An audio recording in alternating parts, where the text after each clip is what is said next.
Welcome to another tutorial. Now, lately I have been obsessed with Daniel Pemberton's score for Across the Spider-Verse, and I've been doing just about everything I can to try and study his use of hybrid composition techniques. So in this video, I'm going to share just a few of the strategies that I've learned for combining synths with a heroic orchestral arrangement. So first things first, let's give a listen to the main section of my arrangement without the synths.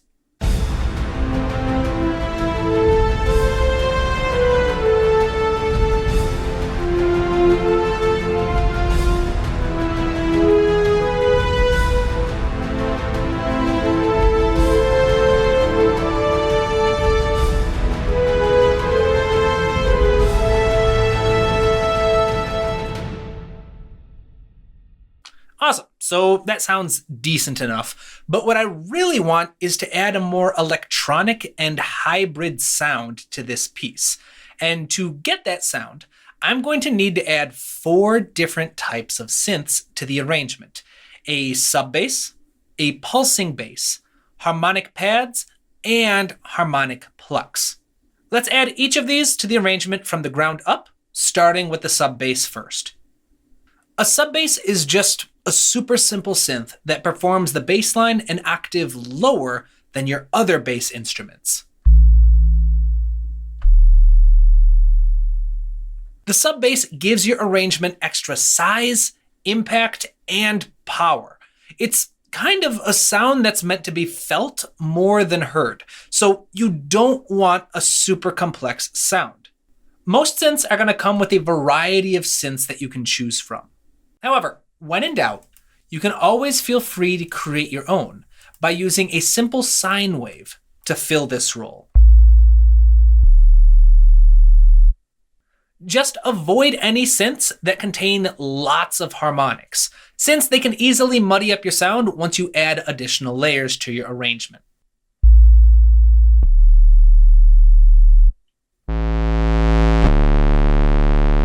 Next, let's add a pulsing bass synth. Now, the pulsing bass is exactly what it sounds like. It's just a simple synth that can play your bass line in straight quarter notes or eighth notes.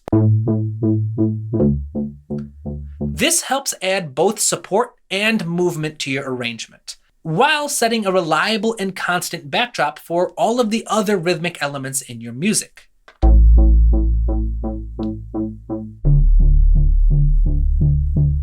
Now, once again, most synths will come with a collection of presets that you can choose from. But when in doubt, you can simply find a bass sound that you like and then manually play or pencil in your desired rhythmic values. Next, let's add our harmonic pads. The harmonic pads are similar to sustained strings. They're just used to perform your chord progression without any fancy rhythms. Here, you can just really have your pick of the lot. For the most part, any synth preset that you like can work. Just make sure that you choose one that's both polyphonic and has a quick attack.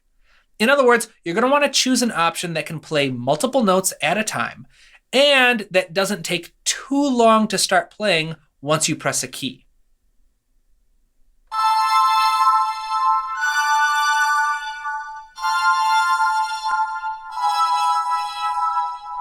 Now, once you've picked a synth, or made your own, it's a simple matter of using it to play your chords. You can use it to double another section, like the strings or brass, or you can have them play in their own register like I did here.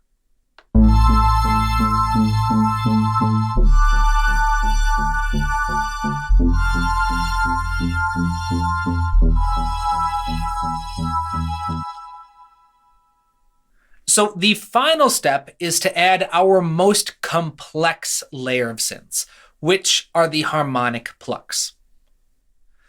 For all intents and purposes, you can think of these as being the synth variation of your rhythmic strings.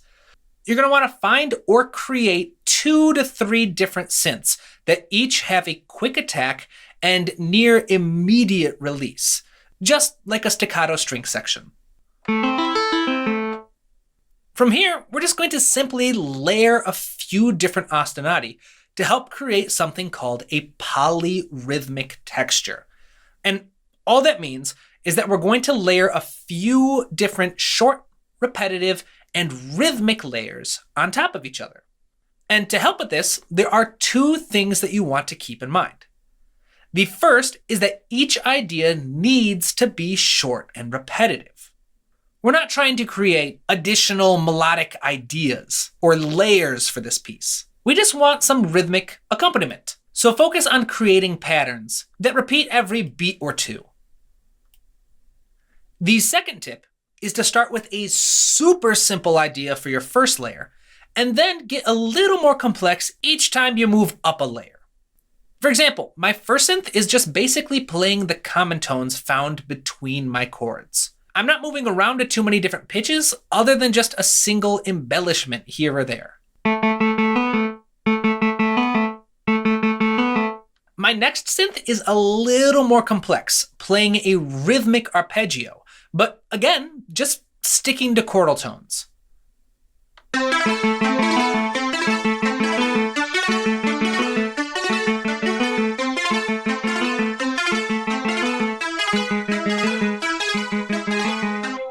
Finally, my last synth is the most adventurous, spanning the widest pitch, an entire octave.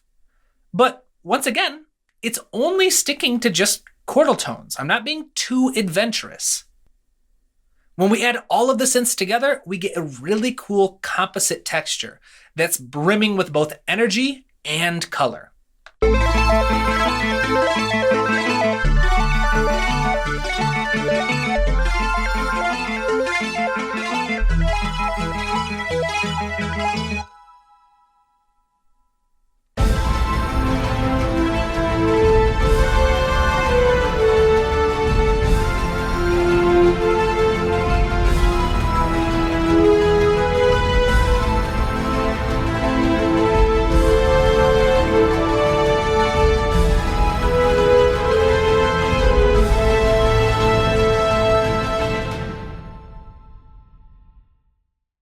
So with that, we have reached the end of another video. If you're interested in learning how I make all of my templates, check out my online class on portraying emotions with music. The link is in the description below. This week, I want to give a special shout out to my newest patrons, Pedro, Alex, Michael, and Ijao. I appreciate your support, and I'm glad to have you on the team. I also want to thank each of you who show your support through the various other means, such as liking these videos and subscribing to the channel. Your support means more than you know. So until next time, my friends, keep studying, keep working hard, and keep writing new music. I will see you in the next video.